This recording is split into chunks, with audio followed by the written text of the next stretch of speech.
मुंबई के वर्ली में रतन टाटा को दी गई अंतिम विदाई। अमित शाह, एकनाथ शिंदे ने रतन टाटा को दी श्रद्धांजलि। बेअंती आने पहुंचे प्रधानमंत्री नरेंद्र मोदी। पीएम मोदी का गर्मजोशी से किया गया स्वागत। उद्योगपति रतन टाटा के निधन पर शोक की लहर। रतन टाटा के निधन पर अमित शाह ने जताया दुख। उमर अब्दुल्ला चुने गए विधायक दल के नेता। उमर अब्दुल्ला होंगे जम्मू कश्मीर के अगले मुख्यमंत्री। नमस्कार, स्वागत है आपका आज की खबर में। मैं हूं आपके साथ महिमा शर्मा। बढ़ते हैं देश की बड़ी खबरों की ओर। रतन टाटा का वर्ली शमशान घाट पर अंतिम संस्कार संपन्न हो गया है, जिसमें केंद्रीय गृह मंत्री अमित शाह, मुख्यमंत्री एकनाथ शिंदे और उप मुख्यमंत्री देवेंद्र फडणवीस सहित कई बड़ी हस्तियां मौजूद रहीं। बता दें कि अंतिम संस्कार के दौरान भारी जन सैलाब उमड़ पड़ा। मुंबई के वर्ली शमशान घाट पर केंद्रीय गृह मंत्री अमित शाह, महाराष्ट्र के सीएम एकनाथ शिंदे, गुजरात के सीएम भूपेंद्र पटेल और उप मुख्यमंत्री देवेंद्र फडणवीस ने उद्योगपति रतन टाटा को श्रद्धांजलि दी। प्रमुख राजनीतिक हस्तियों ने दिवंगत उद्योगपति को अंतिम विदाई दी। भारत के जाने माने उद्योगपति पद्म विभूषण और पद्म विभूषण से सम्मानित रतन टाटा के निधन पर पूरे देश में शोक की लहर है। रतन टाटा के निधन पर केंद्रीय गृह मंत्री अमित शाह ने कहा, रतन टाटा जी का कल निधन हो गया। मैं उन्हें अपनी भावभीनी श्रद्धांजलि अर्पित करता हूं। रतन टाटा भारतीय जगत के ही नहीं बल्कि विश्व के एक सम्मानित उद्योगपति थे। मेरे मन में भी था लंबी बातचीत करेंगे, मगर जैसा आप सब जानते हैं, कल श्री रतन टाटा का निधन हो गया और आज मुझे वहां मुंबई जाना पड़ रहा है।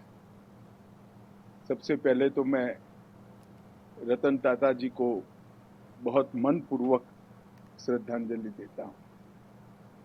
रतन टाटा जी, मेरा उनसे व्यक्तिगत भी गहरा परिचय रहा, परंतु न केवल भारतीय उद्योग जगत के, पूरे विश्व के एक सम्मानीय उद्योजक रहे। टाटा समूह का नेतृत्व करना ही अपने आप में एक बहुत बड़ी बात होती है, परंतु उन्होंने टाटा समूह का नेतृत्व ऐसे समय में संभाला जब टाटा समूह को अनेक प्रकार के परिवर्तन करना जरूरी और धैर्यपूर्वक बारीकी से अध्ययन करके टाटा समूह के सारे उद्योगों को और काम करने की पद्धति को, दोनों को उन्होंने परिवर्तित किया और पहले की तरह आज भी टाटा समूह भारत के उद्योग जगत में एक ध्रुव तारा बनकर है।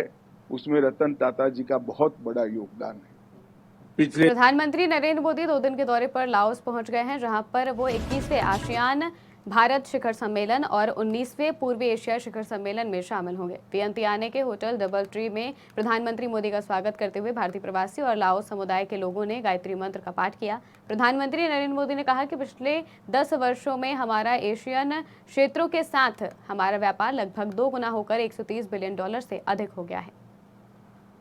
पिछले 10 वर्षों में आसियान क्षेत्र के साथ हमारा व्यापार लगभग 2 गुना होकर $130 बिलियन से अधिक हो गया है।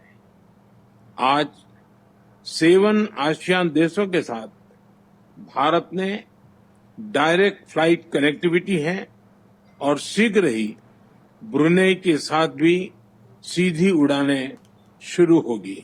पिछले 10 वर्षों में एशियन क्षेत्रों के साथ प्रधानमंत्री मोदी ने कहा कि एशियन क्षेत्रों के साथ उनका संपर्क काफी अच्छा रहा।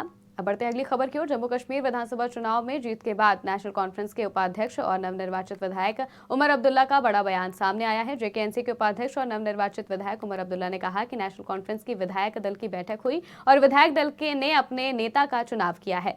मैं विधायक दल का मुझ पर विश्वास जताने के लिए धन्यवाद करता हूँ। नेशनल कॉन्फ्रेंस की लेजिस्लेटिव पार्टी की मीटिंग हुई।